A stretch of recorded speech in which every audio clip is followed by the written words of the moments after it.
Sejam muito bem-vindos ao Orquestradores de Futuro, um podcast que te inspira, com quem está mobilizando pessoas e gerando transformações pela inovação. Eu sou Bruno Bittencourt, professor e pesquisador na área de Educação e Inovação, e estou muito empolgado de estar aqui nesse episódio de hoje. Bibiana, quem é que está aqui conosco? Olá, gente. Eu sou Bibiana, professora e pesquisadora na área de colaboração para a inovação. E hoje temos aqui conosco ele, que é pesquisador de cultura analítica, autor e empreendedor, fundou o Capra Institute for Data Science, onde pesquisa o impacto dos dados na sociedade e nos negócios. A partir disso, cria métodos, projetos, labs e startups que aceleram o desenvolvimento analítico de pessoas e empresas ao redor de todo o mundo. Ele já ajudou organizações como o Governo dos Estados Unidos, Unilever, Banco do Brasil, Gol Linhas Aéreas, Banco Santander, UOL, Banco Mundial, Rede Globo, UFA, Itaú, Ambev. É um currículo de fôlego. Temos aqui conosco hoje, então, Capra. Seja muito bem-vindo ao podcast Orquestradores de Futuro. Muito obrigado, é um prazer estar com vocês, gravando aqui, estar nessa conversa sobre orquestrar futuro, que afinal é um desafio e tanto orquestrar algo tão desconhecido que tem que ser desvendado. Então, obrigado pelo convite, vai ser um prazer estar com você. Capra, a gente já quer começar entendendo quem é tu na orquestra. Te apresenta um pouco mais, conta mais um pouco de ti para nós. Então, eu venho da área técnica, eu sou um profissional que veio da área de código, de programação, eu venho da área técnica efetivamente. E muito cedo vou empreender na área de tecnologia da informação. Uma empresa de software, venho trabalhar com a área de gestão empresarial, software para gestão empresarial. E naquela época já trabalhando com sistemas de informação, a tecnologia da informação mais focada no BI. O BI, né, para traduzir aqui, é o Business Intelligence, que é a inteligência de negócio a partir dos dados que tu tem dentro dos bancos de dados das empresas naquele momento. Obviamente, a gente tem uma aceleração em tecnologia em todos os setores e dentro do ambiente organizacional, isso cresce em larga escala por causa do conceito de que eu tenho mais capacidade de coletar dados, todos os tipos, em maior velocidade. Então surge o conceito de Big Data. As empresas começam a controlar tudo isso e a gente está no meio desse processo de transformação. Estou contando essa história técnica porque a gente nasce disso. O Capra Institute, ele surge de uma necessidade de reduzir a quantidade de informação que as pessoas têm à disposição delas. Mas como assim? É exatamente isso, porque o mundo se torna, ele passa por um processo de intoxicação por consumo excessivo de informação.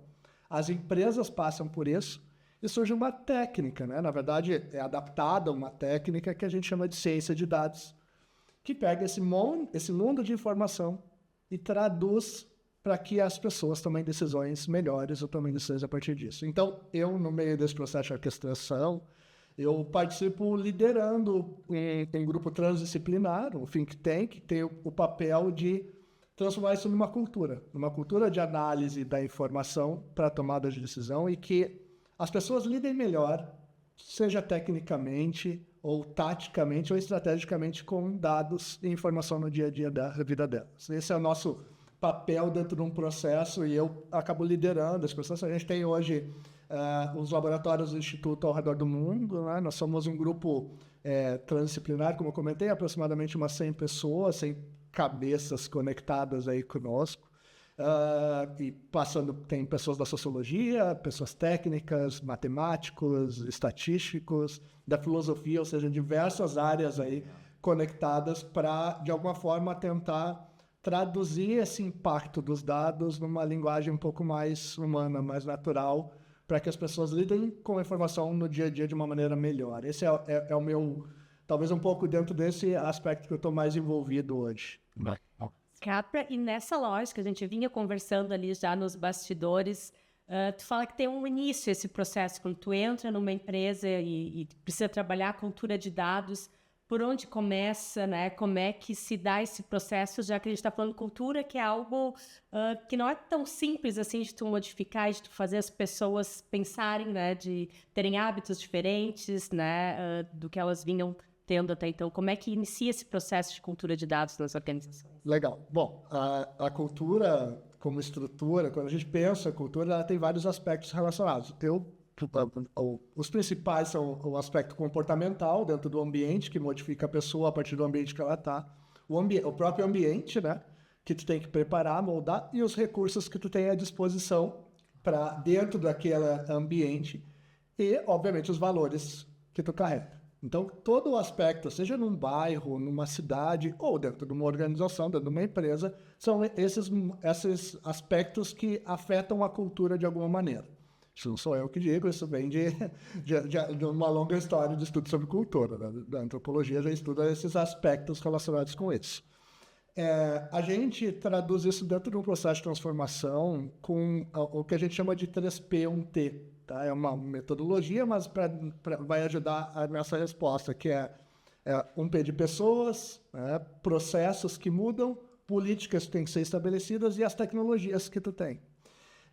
Geralmente, uma mudança, a gente imagina que o processo de mudança através da tecnologia, ou seja, a aquisição de ferramentas, tecnologias, softwares, é uma maneira adequada de fazer o processo de mudança, mas, na verdade, ela é uma maneira muito forçada.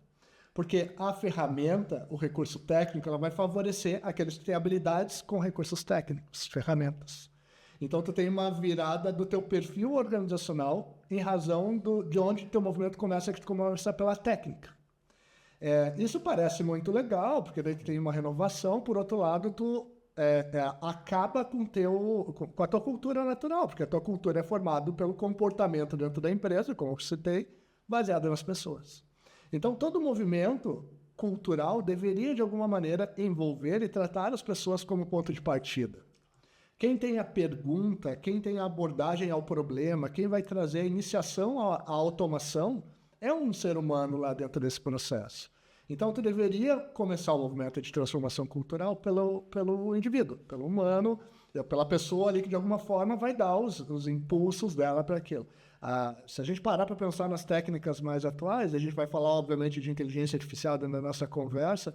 O que é inteligência artificial? Ela é nada mais do que dados em movimento.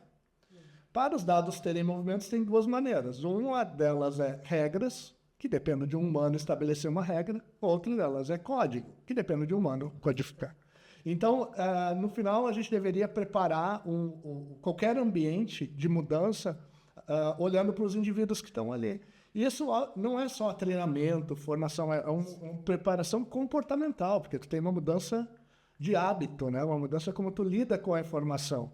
E é engraçado porque a gente também comentou na nossa conversa prévia, porque tem um aspecto interessante nisso, que essa mudança é muito rápida. Se a gente olhar o que aconteceu nos últimos 20 anos, nos últimos 30 anos, indo longe, tá? É um absurdo a transformação, porque lá nos anos 2000, quando a gente olha para os anos 2000, a gente está com o boom da internet, mudando tudo ao nosso redor. Então, a técnica, as pessoas que lidam com tecnologia, eles estão isoladas. Tá? As pessoas da TI dentro da salinha, fechadas, travadas. Vamos fazer inovação? Vamos juntar as pessoas de negócio, mas deixa as pessoas de TI lá. Não, deixa eles, têm um outro jeito de lidar com as coisas. Quando a gente tiver o que pedir para eles, eles vão lá e compram um software ou ativam um software para lidar com isso. Então, a pessoa que lida com a técnica, com o código, ela fica isolada. O que começa a acontecer? Em 2010, 2008, 2010, ali, a gente vê o boom das startups. Então, as empresas mais sexys, as empresas mais legais do mundo, elas vêm de pessoas da área técnica. E a gente vai ver Google tomando mercado, a Amazon tomando mercado, cada um tomando seus mercados e suas atuações. Então, isso se torna uma mudança cultural. Eu saio de um aspecto que é técnico e isso vira uma cultura. O que as empresas fazem para inovar, já que nós temos a inovação? E as universidades também, o que todo mundo faz para inovar? Vamos nos transformar em startup. Então, peraí, então vamos criar nossa própria startup, adquirir startup. O que a empresa grande ou faz quando ela adquire uma startup? Ela engole na cultura. Culturamento. Então, a cultura ela deixa de ser uma startup e ela vira uma parte do organismo, da empresa que adquire ela. Então, só que as empresas, ao longo do tempo, busca de performance, né? Virar negócio, receita, tudo mais. elas entendem que não, eu não tenho tempo de adquirir startups do jeito que eu preciso. Então, eu preciso transformar isso num comportamento. Então, o que a gente está vivendo hoje, e dei essa volta porque ela era necessária, é um momento onde a educação analítica, que as pessoas lidarem com tecnologia e informação, é uma necessidade de qualquer indivíduo. Ela é um hábito necessário para qualquer profissional. Se eu sou profissional de vendas, se eu sou profissional de logística, não importa. Eu, de alguma forma, preciso lidar bem com dados, com informação e tecnologia simultaneamente. Porque se eu não fizer isso, eu estou desconectado, porque qualquer negócio hoje, ele precisa ter isso como um comportamento ativo, um comportamento para lidar com a informação e tecnologia ativos, né? Então, acho que a gente tem uma mudança muito, porque ela vem de uma técnica, passa por uma cultura e vira comportamento. E isso responde, eu acho, à abordagem de que deveria sempre começar pelo humano. Afinal, tudo que a gente está tentando fazer é mudar o jeito que as pessoas se relacionam com a informação, né? Perfeito, Capra. Nossa, faz a gente se desacomodar aqui e ver, de fato, todas essas mudanças rápidas que estão acontecendo e que começam com as pessoas, né? E nessa linha, para mim, tá totalmente relacionado à educação. É quando a gente pega ali até as competências lá que o Banco Econômico Mundial traz, a capacidade analítica tá ali no top, né, de alguma forma.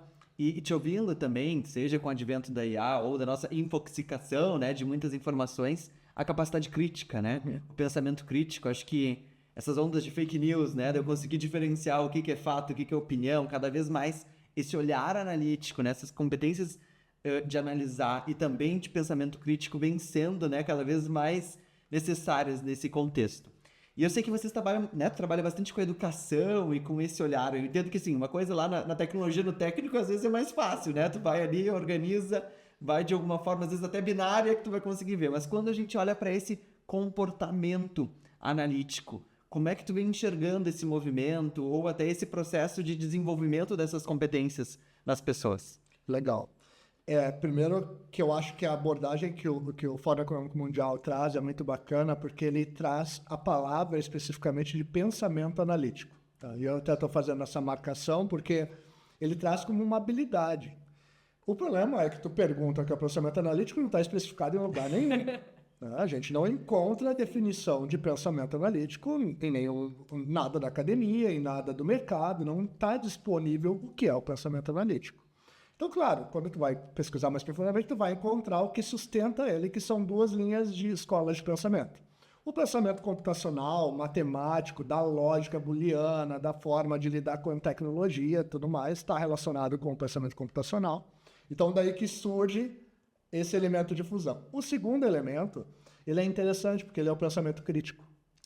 E o pensamento crítico vem da onde, né? Na verdade, ele vem da base lá, que a gente vai buscar lá na filosofia, na forma de fazer perguntas, na lógica, numa outra lógica diferente da booleana, que a gente traz lá uma maneira de lidar com perguntas de uma maneira diferente. E é engraçado, porque quando a gente passa a pensar na educação, a gente vai pensar a educação, vamos pensar primeiro no nosso bairro, que nos limita o mundo. A educação, escola, seja qual for, formação acadêmica, seja qual for, limita nossas perguntas. Quando a gente entra no ambiente organizacional, limita mais ainda. Então, a gente cria um funil do que a gente pode perguntar. Porque se tu entrar dentro do ambiente de negócio e fizer uma pergunta que está fora de contexto, vão te olhar com cara estranha. Vão te dizer, não, peraí, essa pergunta não cabe aqui. E eu tenho uma história super curta aqui, mas que eu acho que faz sentido nesse momento, porque isso acontece dentro do modelo de formação tradicional, mas vem chegando novas gerações onde isso se transforma. Eu tenho duas filhas, né? Uma é de 24 anos e outra de 4. Faço filhas de 20 e 20 anos. E a minha filha mais velha não trabalha com tecnologia, não trabalha dessa área, e um dia ela veio e me perguntou, meu pai, o que é Big Data? E eu achei, finalmente. Chegou o meu momento de brilhar. Mas chegou, né? E ela está sentada na minha frente, eu começo a contar para ela e ela pega o smartphone na minha frente e começa a navegar. Enquanto eu estou explicando para ela, e eu perguntei, Duda, o que tu está fazendo? Aí ela, pai, tu tá checando o que eu tô te falando, né? Aí ela, não é que eu tô checando, é que se eu tenho todas as versões disponíveis do mundo disponível na minha mão, por que eu vou ficar só com a tua? E ela não está me desafiando. Ela está desafiando a forma de pensar crítica. Ótimo. O que ela está fazendo, ela está dizendo o seguinte: eu tenho um mundo de informação à minha disposição e eu tenho tecnologia para acessar esse mundo. A tua versão, ela é válida, é o que tu estudou, mas não significa que não tenham outras versões disponíveis. E eu posso consultar ela. E o que ela está fazendo, apesar de parecer uma afronta, na verdade o que ela está fazendo é desafiando ela mesma com relação ao pensamento crítico. Então, dado essa volta, para dizer que o pensamento analítico ele é a fusão de manter o pensamento crítico ativo com o poder e pensamento computacional que a gente tem à nossa disposição. Quando a gente cruza a habilidade de olhar, cruzar dados, usar os instrumentos tecnológicos que a gente tem à nossa disposição e faz as perguntas não só mais para indivíduos, e sim para dados, a gente começa a descobrir coisas que a gente não descobria. Então, eu acho que a educação analítica ela passa por isso. Não é necessariamente sobre aprender Python, uma linguagem de programação para te fazer uma visualização de dados, ou um aplicativo, seja o que for. É sobre a forma que tu dialoga com os dados. Como é que tu pergunta as coisas para os sistemas informacionais que a gente tem ao nosso redor hoje. Lembrando que o meu relógio é um sistema informacional. Ele monitora a minha performance de corrida, eu chego em casa, olho e eu dialogo com os gráficos que ele me gera para saber se eu tive uma boa performance na minha corrida ou não. Então, e que habilidade eu tenho que ter com relação à saúde ou a saber da minha saúde para lidar com isso? Eu tenho que, claro, ter discernimento para saber que eu não sou um médico e não sou um preparador físico. Agora, não limita a minha capacidade de lidar com a informação do meu corpo. Então, quantas vezes a gente teve a oportunidade de lidar com informações dos nossos próprios corpos? A gente pode hoje lidar com pequenos traços dos nossos corpos em forma de dados para tomar decisões sobre nossos próprios corpos. Tá? Então, ele é um momento único com relação à educação analítica, porque a gente nunca teve tanta informação disponível e tantos recursos tecnológicos para manipular positivamente, nesse caso, a informação. Explorar ela, lidar com a informação de um jeito diferente. Então, acho que a gente tem o aspecto da educação analítica é como que eu lido com a informação para também saber discernir o que é certo, o que é errado, o que é fake, o que é verdadeiro. Então, tá no processo e precisa fazer parte do processo de educação. O que uma máquina aprende a partir de que valores, quando é que uma máquina tem um comportamento errado ou certo, baseado no quê? Por que uma máquina alucina, né? Então, todos esses aspectos estão ativos num pensamento crítico, vamos colocar dessa forma, né? E Capra, como é que vocês trabalham isso pensando, tu brincou que faz filho de 20 anos, mas no dia a dia de vocês trabalham com essa diferença geracional, essa diferença de entendimento tecnológico e de formação de pensamento crítico. Como é que vocês lidam com isso? Deixa eu até te ouvindo assim, queria acrescentar aqui, porque quando tu trabalha também a lógica de pensamento crítico e de análise de dados, tu muitas vezes confronta o senso comum, né? A gente estava falando do feeling do diretor, de alguma forma, ou tu acaba tendo pessoas que às vezes não vão conseguir lidar, achando que é uma afronta quando tu vai trazer isso. Eu acho que ter esse olhar aí diverso, tu acaba rompendo ali, meio que indo contra o sistema, né? De alguma forma, num mindset mais antigo, assim. É uma ótima pergunta, tá? As duas são ótimas perguntas e eu não tenho uma fórmula para isso, para começar, tá? A gente, como think tank, tem uma característica de trabalhar com pessoas num formato mais livre um pouco, num formato de trabalho. Então, elas não estão no mesmo espaço, elas não têm uma carga horária especificada determinada, então tem uma característica diferente. Mesmo assim, a gente vê a dificuldade da relação do novo, do jovem, com as pessoas com mais experiência, porque os comportamentos são diferentes, o jeito de lidar com a informação, a educação vem de maneiras diferentes e as culturas delas. Eu acho que esse aspecto até da cultura, porque uma das pessoas está lá em Amsterdã, outra pessoa está em Porto Alegre, a outra está em Belo Horizonte, e aí elas fazem uma reunião para tomar pensar um movimento, uma estratégia para um determinado cliente, e quando eles pensam isso, a abordagem ao problema dessas três pessoas é muito diferente. Sim. É uma mulher, um homem, e essas características, de formações tão diferentes, né, quando elas se misturam, geram exatamente isso de uma mudança a partir de diferentes olhares para o mesmo problema. A vantagem é que quando a gente faz esses olhares, a gente está olhando com a mesma base de dados. E se tu não tem a mesma base de dados, tu diz, não, está faltando uma base de dados, então eu preciso plugar uma nova base de dados. Então, a sustentação da conversa, ela é data-driven, como a gente chama, orientada pelo dado.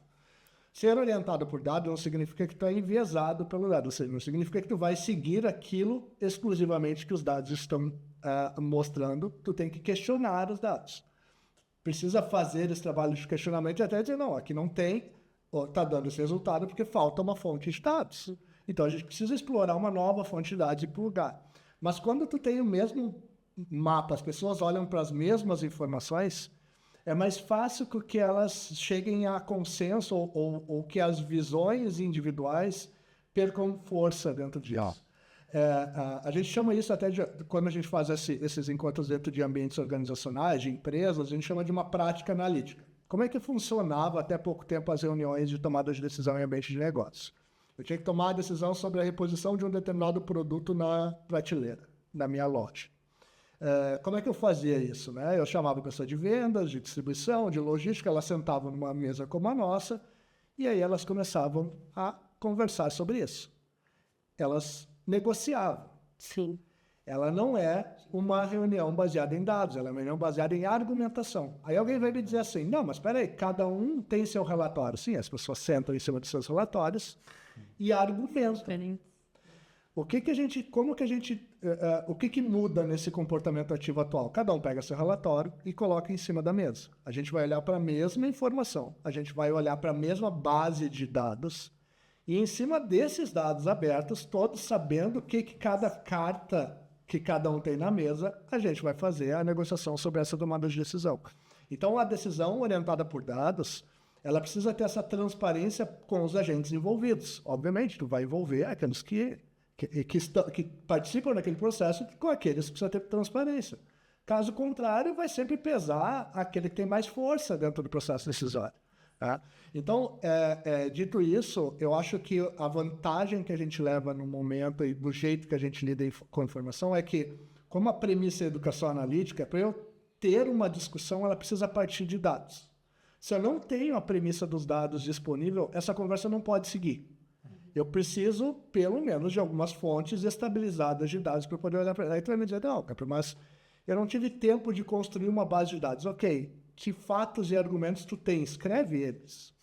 Porque a gente tem que olhar para a mesma informação. Né? Se a gente não tem a base de dados coletada ainda e precisa coletar esses dados, não tem problema. Mas qual é a fonte de dados e qual é o tipo de dado? Porque quando olhamos para a mesma informação, o processo cultural ele agrega, diferente de segregar quando cada um traz seu ponto de vista para a mesa. Tá? Então, acho que essa é a diferença. Mas, assim, tá, comportamentalmente falando, no encontro dessas gerações, que a gente tem muito dentro do Instituto e vê dentro das organizações, porque dentro da organização, quando a gente está passando por um processo de mudança cultural, ele é muito marcante, tá? A gente foi para uma inauguração de uma sala de tomada de decisões, numa grande organização. E daí tu vê de um lado as lideranças, diretores, gestores, muitos homens, de muito tempo de casa, com uma característica específica, e vou chamar assim, porque é como se chama, uma galerinha, né, no fundo da sala, com roupa informal, né, de all-star lá, que não se mistura com esse grupo. Aí uma dessas pessoas sai lá daquele canto e vem e faz uma apresentação dos resultados da empresa, olhando pela modelagem estatística para dizer a projeção de negócios para os próximos 5 anos do negócio. Mas elas, geracionalmente, não se cruzaram. O comportamento delas é distinto. Então, eu acho que isso que a gente precisa diminuir. A gente precisa simplificar essa relação e acabar com o estigma do técnico, da técnica, que precisa ser um perfil específico, ou que aquilo distingue ele não pode estar no mesmo ambiente. Então, acho que a gente tem que acabar com essa história, Porque, certamente, essa é uma das maiores dificuldades com relação ao avanço comportamental e cultural, né? Mas incrível, Capra. É muito legal porque a gente vai começando a repensar, inclusive, como a organização vem se constituindo, né? Porque se a gente olha todas essas mudanças mais amplas, vai tendo um reflexo muito no nosso dia a dia, né? Na forma que a gente lida e relaciona e nas próprias colaborações, nas trocas, é muito bacana. Capra, Desculpa. É que é engraçado porque quando a gente fala em organização, ela é uma coisa diferente de uma corporação. sim. Sim. E eu só quero fazer essa marcação porque a corporação no modelo militar, estrutura militar, organizacional que a gente conhece, tradicional, ela vai seguir as caixinhas e o fluxo de pessoas. E a organização não necessariamente ela tem um fluxo, ela pode ser um organismo que se une para resolver problemas. E isso pode ser uma característica de um squad, pode usar metodologias ágeis, não importa muito a sistemática aqui. Sim, que ela não necessariamente tem uma caixinha para se enquadrar. E eu só te interrompi porque eu acho que isso é uma mudança, né, de a gente entender a organização, porque uma organização, ela fundamentalmente, ela não é baseada no processo, ela é baseada na informação. A gente desenhou processos para organizar dentro de cada processo as informações. O que acabou acontecendo? Na evolução da informação, ela explodiu os processos e a informação circula. É verdade. Então, as pessoas hoje não se conectam mais com o processo, elas se conectam com fluxos de informação. E se eu não sei lidar com a informação e com os dados que estão ali, eu não me adapto ao organismo. Então, hoje a gente tem um problema de adaptação à organização do organismo e não à arquitetura da corporação. Eu acho que a gente está vivendo nesse momento, e peço de novo desculpa por te interromper, porque eu acho que essa lógica de a gente lidar com fluxo de informação e não com processo corporativo é muito diferente. Total. Não, e eu fiquei fazendo muito a comparação até com o exemplo que tu trouxe da filha, sabe? Porque acho que não é só as organizações, sejam empresas, academias e coisa do tipo, né? É sim também familiar, né? Exatamente. À medida que a gente tem essa outro olhar, vai modificando as nossas relações. Nossa, Capra, a gente tem... Fico pensando várias coisas assim, que vai processando aqui os meus dados de perguntas, mas já pra gente ir pra uma fase final, assim, a gente queria te perguntar aí como que tu enxerga, pode ser com base em dados ou com base no sentimento somente, o futuro, né? E essa construção e como é que tu tá construindo esse futuro, esses próximos passos, né? Acho que a gente tá nesse momento, como tu falou, vivendo muito historicamente todas essas transformações. O que tu enxerga daqui para frente? Eu acho que vocês foram muito felizes na abordagem do orquestradores, né? Porque a gente está no momento de realmente orquestrar tudo o que está acontecendo nesse momento.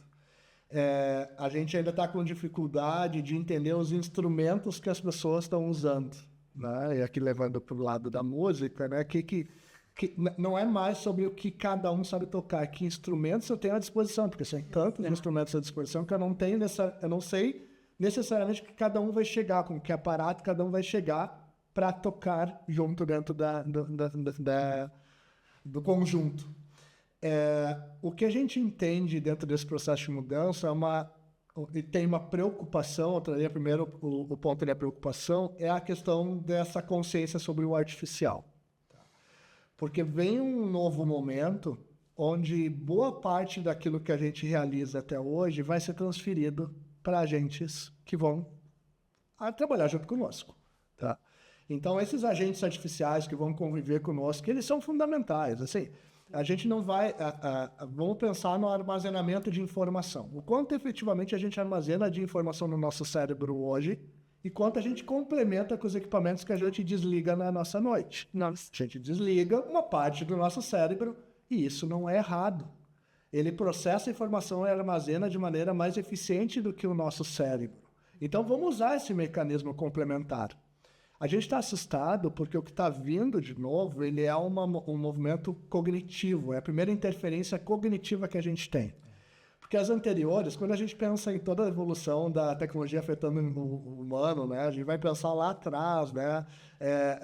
No Centauro, né? Uma fusão, depois nos ciborgues, depois o Frankenstein, que veio a eletricidade ligada no indivíduo, e elas eram muito impactantes, né? Porque a gente olhava para aquilo e dizia, tá, não, é uma interferência física, é um complemento físico, tem um pedaço de um robô num humano, isso é estranho. Só que esta interferência é cognitiva. Então, a máquina que a gente está lidando agora está interferindo diretamente na nossa cognição, e a partir desse momento a gente precisa entender como ela está afetando. E eu acho que essa consciência do artificial, de como lidar com ele, como entender quais dados estão ali dentro, quais valores estão sendo carregados, quem está, de alguma maneira, colocando aqueles elementos dentro daquelas bases de dados que vão afetar. O que eu quero dizer é que, como marcação da tua pergunta, é que a gente não tem que se preocupar somente com orquestrar no futuro agentes humanos. A gente também vai ter que orquestrar agentes artificiais. Cada um de nós vai ter assistentes artificiais trabalhando para atividades específicas nossas. Um preparador físico assistente artificial, uma pessoa que ajuda a gente a preparar um texto, uma pessoa que ajuda a gente a criar uma imagem. São pequenos assistentes, e cada indivíduo vai carregar um monte de assistentes artificiais. A questão não é mais orquestrar e fazer somente gestão de humanos, a gente também vai ter que fazer gestão de artificiais. Na nossa vida individual e dentro do ambiente corporativo, tu imagina que dentro de uma empresa, organização, a empresa vai fazer, tem lá os dashboards que controlam hoje a performance dos indivíduos, mas onde é que tem os dashboards controlando a performance das máquinas? A partir de agora, a gente precisa ver quantas máquinas estão trabalhando para cada indivíduo. E hoje a gente já pode fazer gestão disso, liberando licenças de agentes artificiais trabalhando para pessoas dentro das organizações. Então, eu colocaria dentro da pergunta do futuro, ou dessa abordagem futuro, que a gente vai ter que fazer essa orquestração, tanto do humano quanto do artificial, dentro da nossa realidade. Da nossa vida pessoal, do nosso trabalho, das coisas que a gente faz, porque a gente não vai competir mais como indivíduos pelo conhecimento que a gente adquiriu. Vai competir como indivíduos com todos os assistentes que a gente resolveu adotar. Isso. Então, cada um vai adotar assistentes com perfis específicos que vão complementar as habilidades que não tem. Se eu não sei desenhar, eu vou buscar um assistente para isso. Agora, tem aquele outro indivíduo que desenha muito bem, que ele vai buscar um assistente para complementar texto. A língua, porque eu não falo uma determinada língua, eu vou buscar um assistente, e assim por diante. Então, eu acho que o orquestrar o futuro é orquestrar esse mundo de informação e tecnologia, lembrando que ele é formado por humanos e por agentes artificiais. A gente gostando ou não. Aqui não é... Eu sou um defensor do artificial ou da tecnologia. Não, gente, ela já está entre nós. Né?